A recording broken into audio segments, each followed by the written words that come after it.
Nandito tayo ngayon sa studio ni Gene Dope. Everything naughty. Part 2 freestyle. You heard? Whoa. Naka DND, di nila ma-reach. Galing sa village at di ako rich. Name me some money, di ako si Mitch. Yeah, I'm nerdy, the one with the bitch. The one who got that profile. Got 200 girls on my page. Meron sa akin dyan, meron din hindi. But every revenue is all mine. I paid all of my debt. Got no credit balance, no expenses left. Wag mo ako abutan ng smoke kung di kasi help. Yo, I'm the first rapper. Yo, nasa on track na dito kila Gene Dope. Putang ina mo. Maglalabas ako mixtape. Yan tayo. Pangalan Good Times and Hard Times.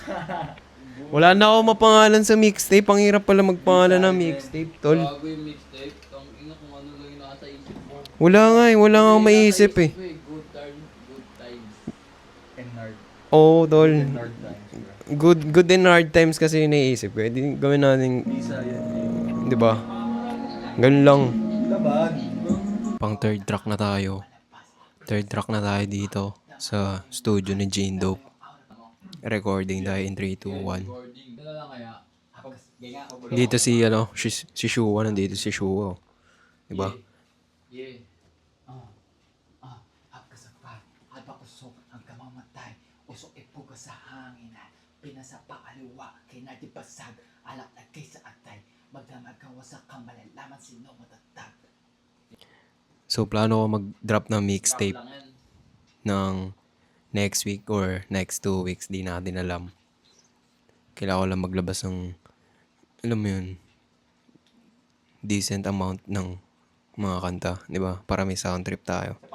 Yeah, delete that shit. Matay, usok ipuga sa hangin at pinasapak. Usok ipuga sa hangin at pinasapak pakaliwa. So last week, marami nangyari last week. Pero hindi ko na detalye kasi nga tinatamad ako mag-vlog nun. Diba? Nagtayo ako ng CRT Rentals pero di ko alam kung anong pang mangyayari dun.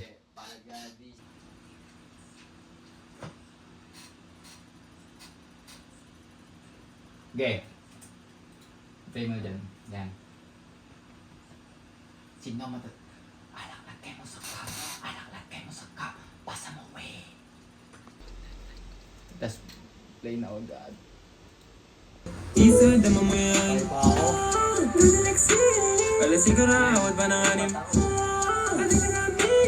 And I think I do myself too much. I think I smoke too much. I think I drunk too much. I think I pop too much. Hap ka sa pipe, habang usok hanggang mamantay. Usok ipuga sa hangin na pinasa ko pangaliwa. Kinagibasag, basalak lagay sa atay. Magdamag ang wasak ka, malalaman sino matatag. Alak lagay mo sa cup, alak lagay mo sa cup. Pasa mo, wey.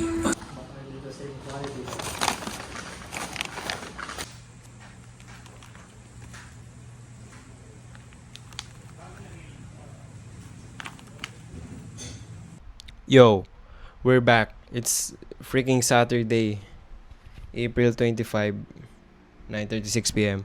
Work tayo tonight.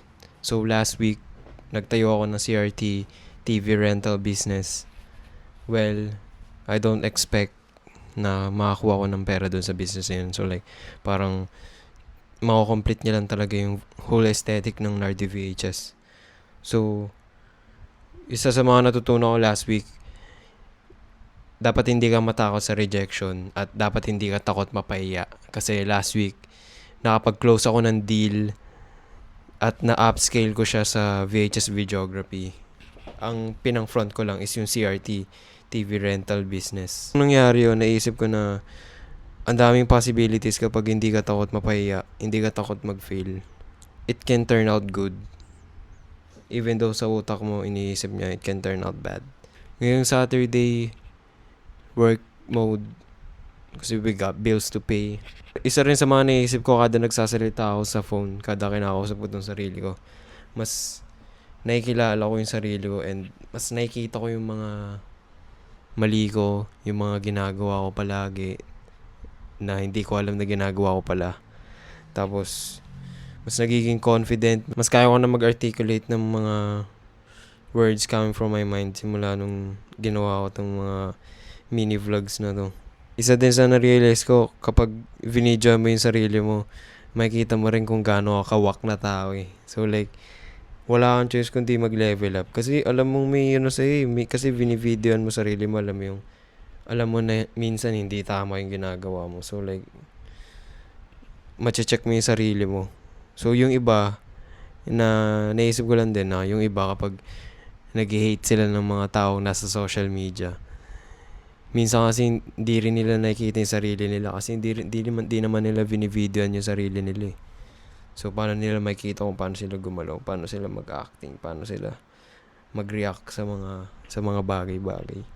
Ngayon nakapag-upload ako sa Nardi VHS, TikTok, IG, and nakapag-upload din ako sa YouTube ngayong month. Solid naman yung social media game ko. Wala ako masyadong ginawa ngayong week.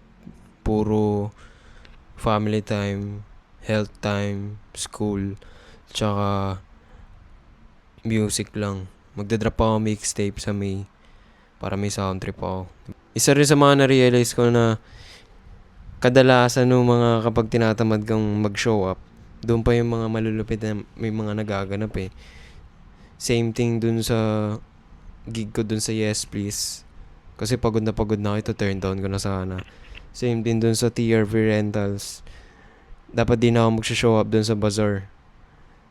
Yun pala, may mga mamimit pa pala akong mga tao na magandang kasama. So yun, kada nag-show up ako sa mga ganun, mas lalo na prove yung theory na kung ano pa yung nakakatamad na puntahan, yung pa yung may mga malupit na mga nangyayari din. So, summary nung last week, okay lang mag-fail. Huwag kang matatakot mapahiya. Huwag kang matatakot sa rejection. Kasi, the more you go out, the more possibilities of reward na nasa labas. If that makes sense, bro.